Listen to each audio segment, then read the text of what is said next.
No cenário sublime da governança terrena, a figura de Maria de Nazaré transcende o papel de meio biológico, revelando-se como a colaboradora consciente de um plano de amor sem precedentes. Você está com o grupo Aulas da Vida. Fique conosco. Hoje traçaremos reflexões sobre o tema Maria, Mãe e Educadora de Jesus. É sempre um prazer estar com vocês.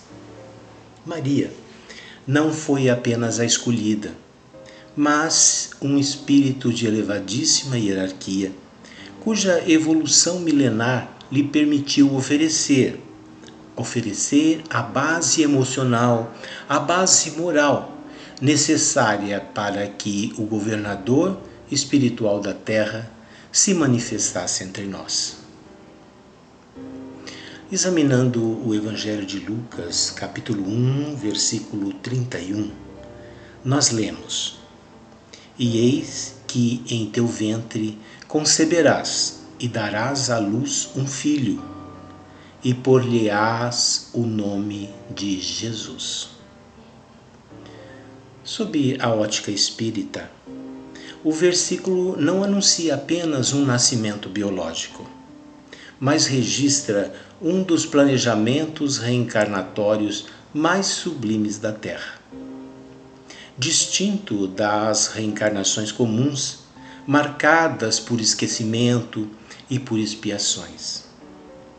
O versículo, ele destaca a concepção no ventre, reafirmando que, para se comunicar com a humanidade, o governador espiritual da Terra submete-se voluntariamente às leis da matéria.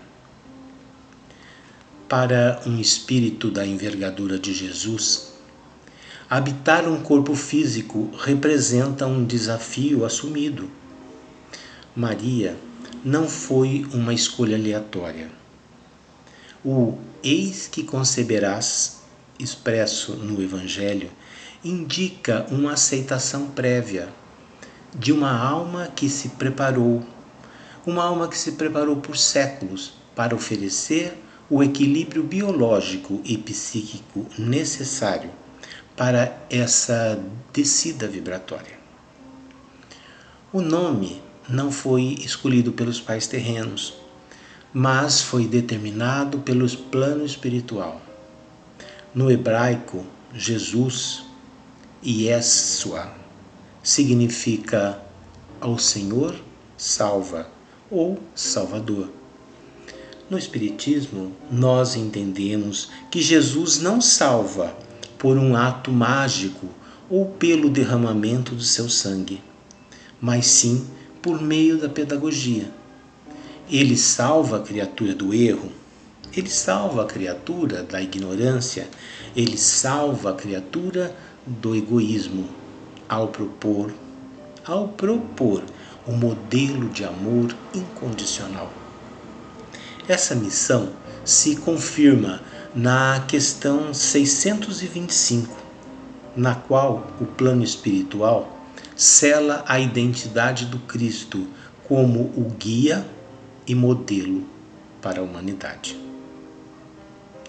O conceberás, expresso em Lucas 1,31, nos convida a refletir sobre a dignidade da maternidade.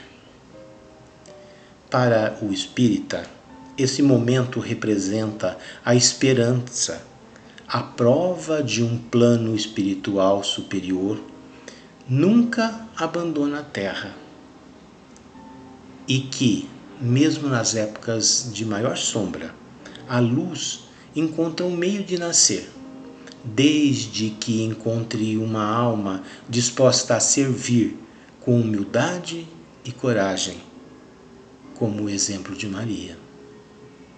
Este versículo é o compromisso de Deus em enviar o educador das almas, utilizando o canal sagrado da família, o canal sagrado do amor materno, para transformar o destino de todas as nações. Diferente do que muitos venham a pensar, Maria não foi uma espectadora passiva do seu destino. Ela foi a primeira educadora do Messias. Se Jesus é o caminho, a verdade e a vida, Maria foi quem pavimentou esse caminho no solo árido da humanidade. Maria exemplificou. Desde a Anunciação, ela exemplificou o desapego consciente. Ela amou Jesus não como posse, mas como um tesouro que lhe fora confiado aos seus cuidados. Sobre o teto humilde de Nazaré, Maria e José construíram um ambiente de vibrações elevadas.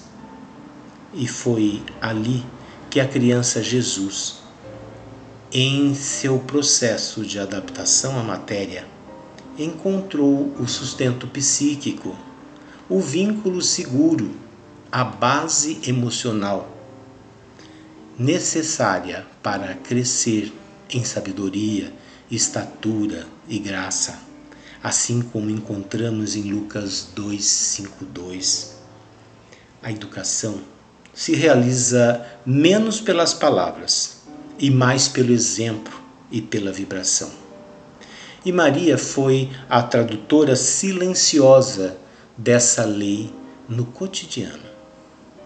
Enquanto o mundo esperava um rei de glórias, Maria ensinava Jesus a beleza das pequenas coisas, o respeito aos humildes, a resignação ativa diante das dores do mundo. E ainda no momento do Calvário, Maria não se entrega ao desespero. Ela permanece de pé.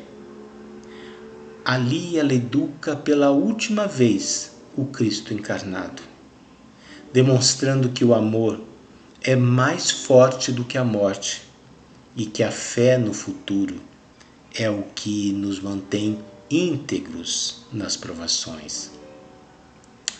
Maria, amigos, não foi apenas a mãe do corpo de Jesus, mas foi a guardiã da luz que ele haveria de acender no mundo. Ao olharmos para Maria, compreendemos que educar um filho é, acima de tudo, um compromisso com a evolução de uma alma.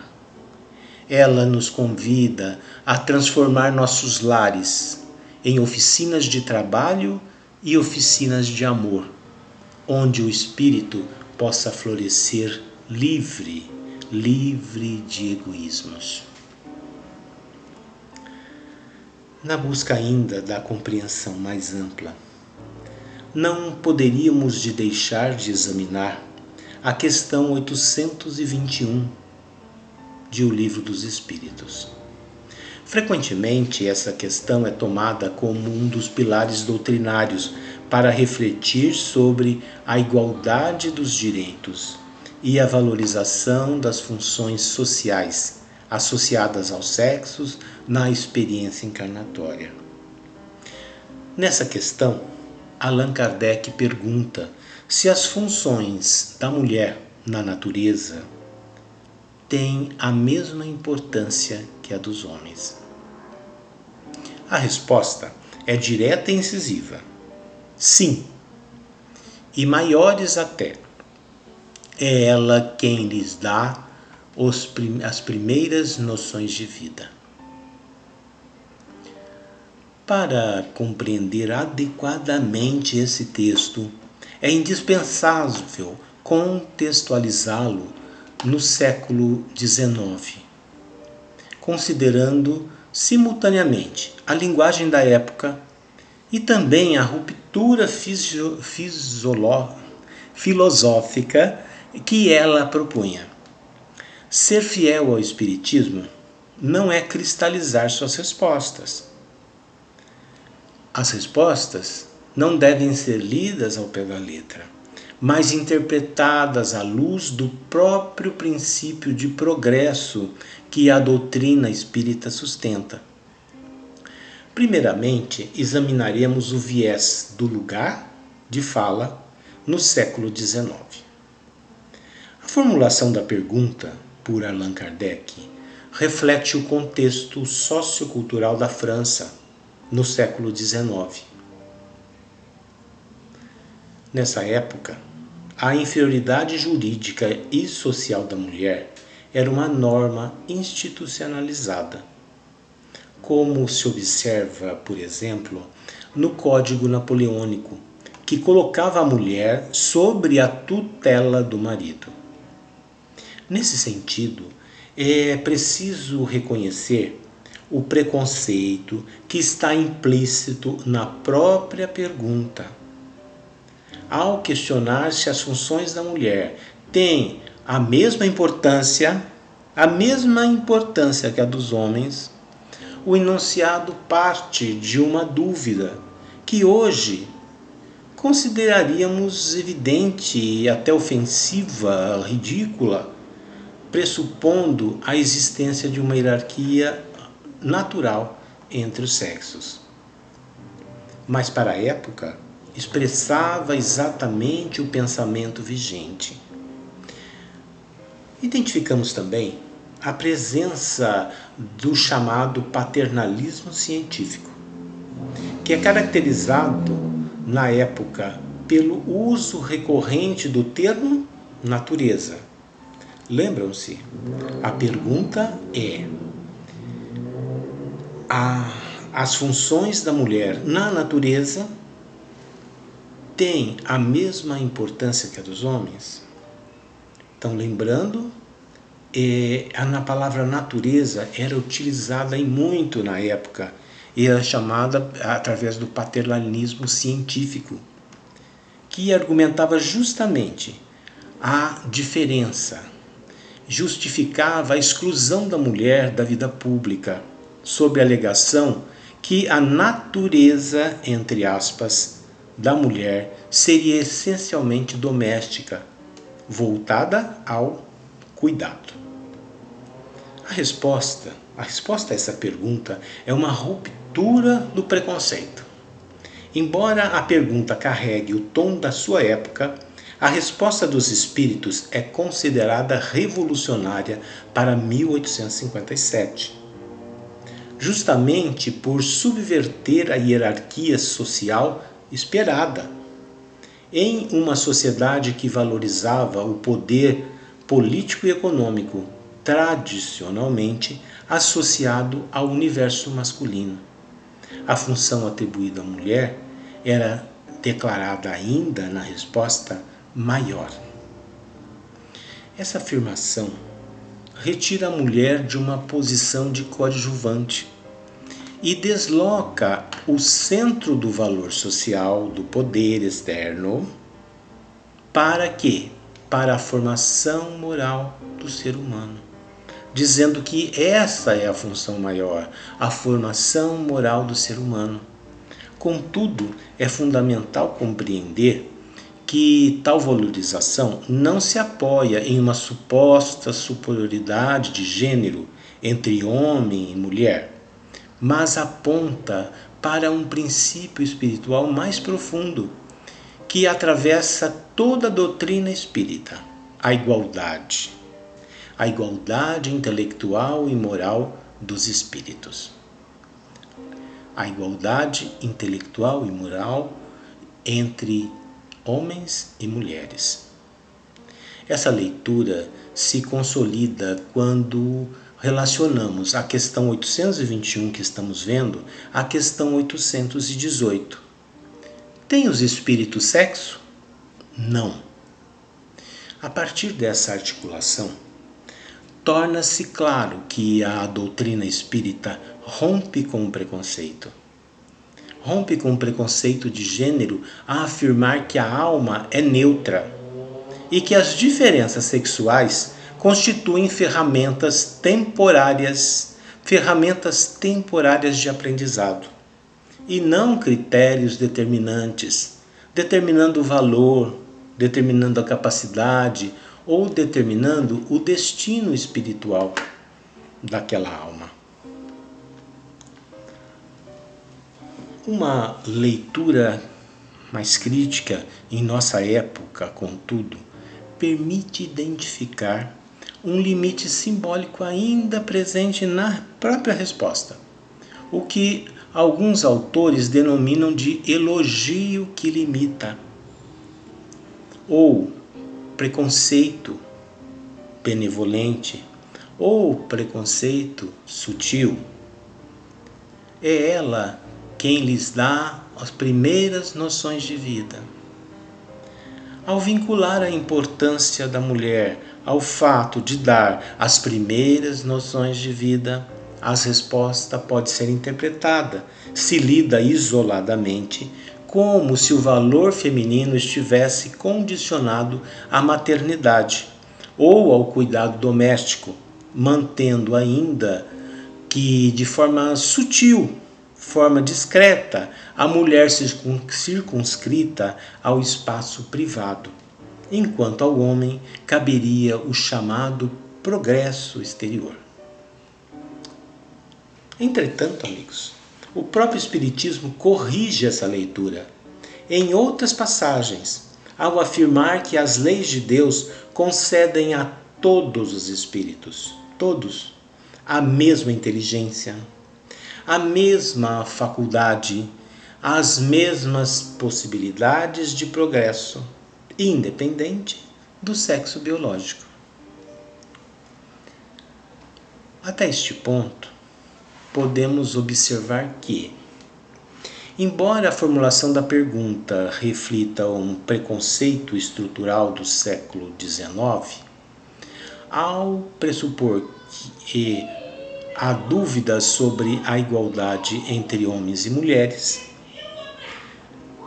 a resposta apresentada na questão 821 promove uma ruptura significativa entre essa lógica ao valorizar mais a formação moral do que o poder social. Nesse contexto, destaca-se que a educação moral como elemento fundamental do progresso evolutivo, evidenciando que o verdadeiro progresso está no aperfeiçoamento do próprio espírito.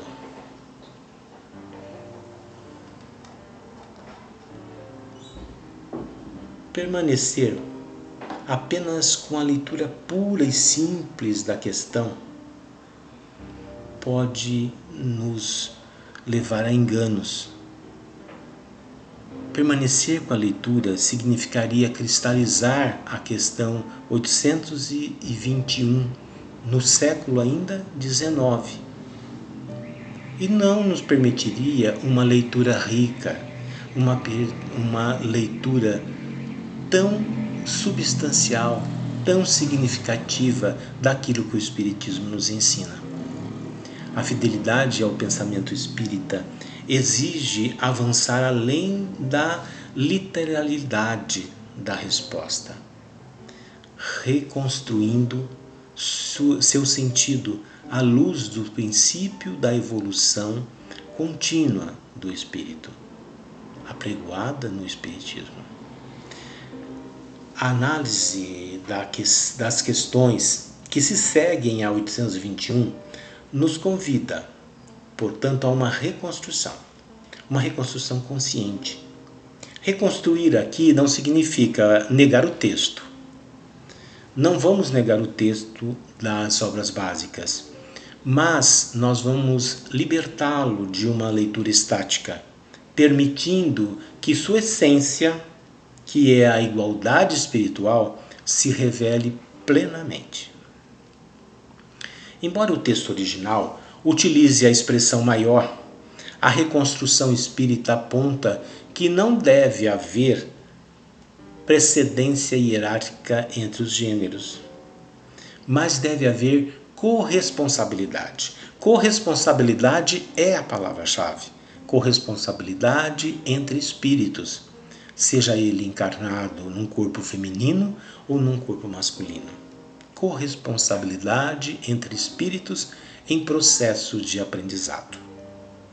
Transformar a mulher em base moral única da humanidade acabou historicamente por sobrecarregá-la com uma responsabilidade exclusiva pelo êxito do fracasso das gerações futuras. E nós ouvimos as frases: onde estava a mãe que não viu isso acontecer? Vejam a sobrecarga que se estabelece sobre a mulher. A base moral, no entanto, à luz do Espiritismo, deve ser compreendida como missão do espírito, não sendo atribuído a ele um gênero. O homem precisa urgente ser convidado a sair do papel reduzido de transformador externo, para assumir também a educação do sentimento e do mundo interior. Da mesma forma, a dicotomia tradicional entre fazer, associado ao homem, e ser, associado à mulher, revela-se incompatível com o princípio reencarnatório. Se o espírito alterna experiências de gênero ao longo de suas existências, é justamente para aprender tanto a prover quanto a acolher, tanto a agir quanto a cuidar.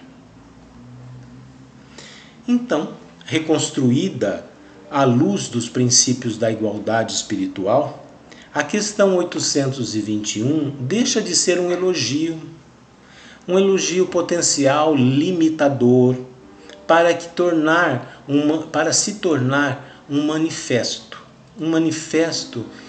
em favor da liberdade do espírito.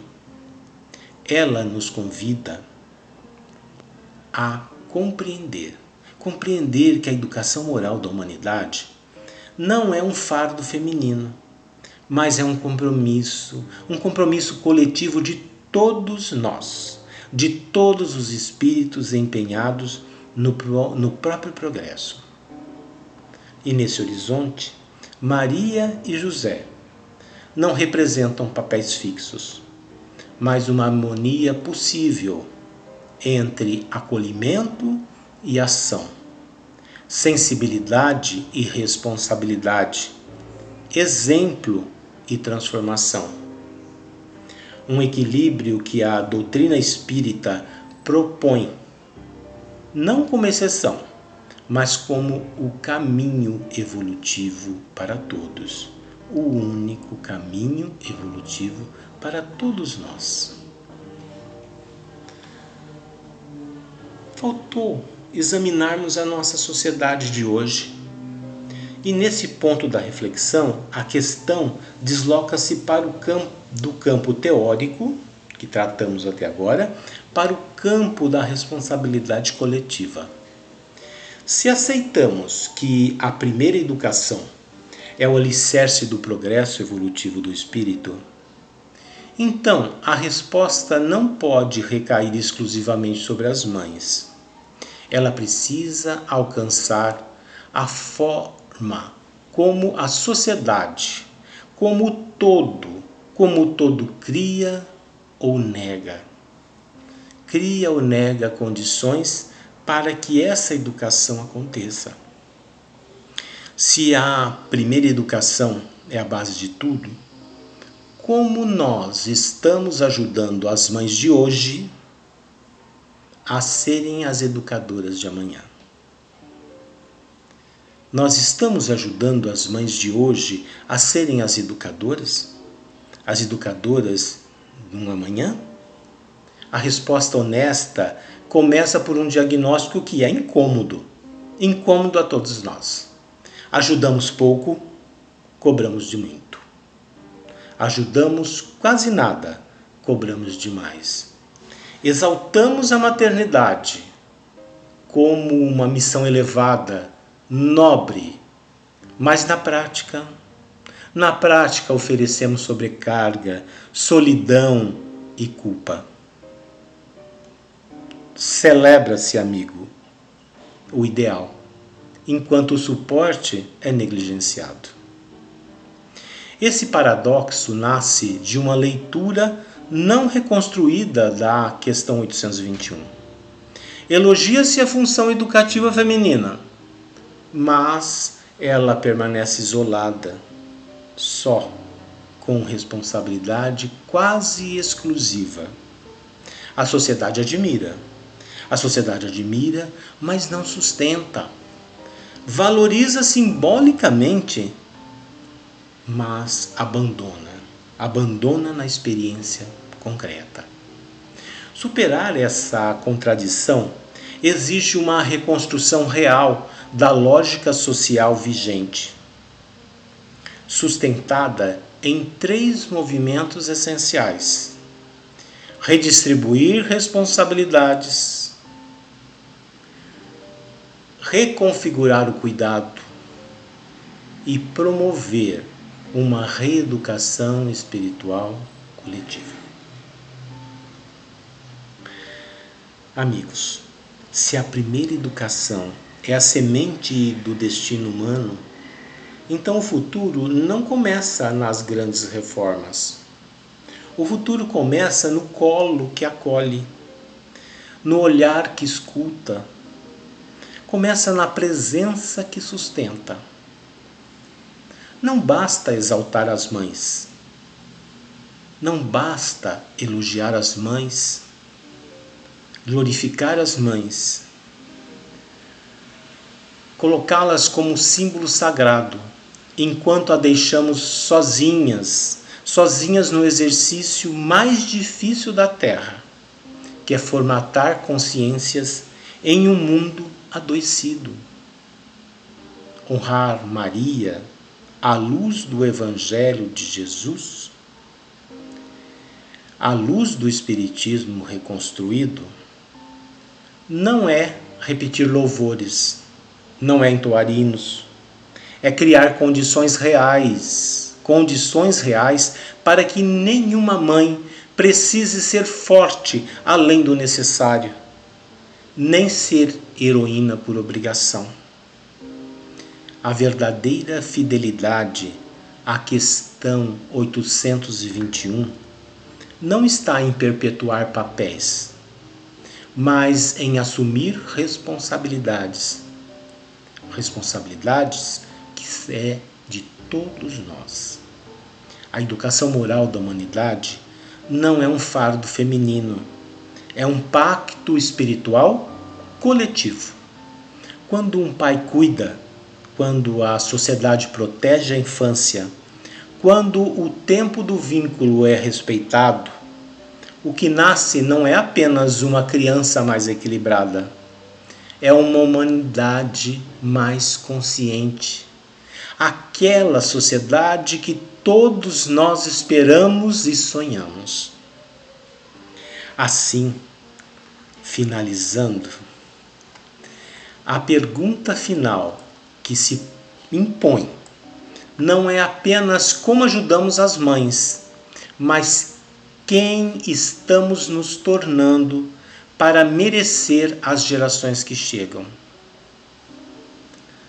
Porque toda vez que sustentamos quem educa, não estamos apenas formando um filho, estamos reescrevendo o futuro do espírito em nossa terra.